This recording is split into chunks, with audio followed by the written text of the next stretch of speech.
সকালটা এত সুন্দরভাবে শুরু হলেও সারা দিনটা যে এতটা বাজে যাবে বুঝতে পারিনি। আজকে পুরীতে আমার তৃতীয় দিন। আজকে আমি যাচ্ছি মন্দিরে পুজো দেওয়ার জন্য।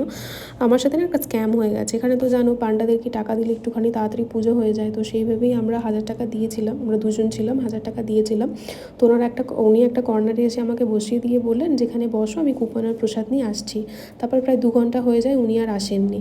যাই হোক, মনটা খারাপ ছিল। তারপর একটা অন্য পান্ডা ধরেছিলাম এবং তিনি খুব ভালো। তিনি আর আমাদের থেকে কোনো পয়সা নেননি। ফ্রি অফ কস্টেই উনি আমাদের খুব ভালোভাবে মন্দির দর্শন করিয়ে দিয়েছিলেন। বলে না, জগন্নাথ যেখানে আছেন সেখানে কিছু খারাপ হতে পারে না।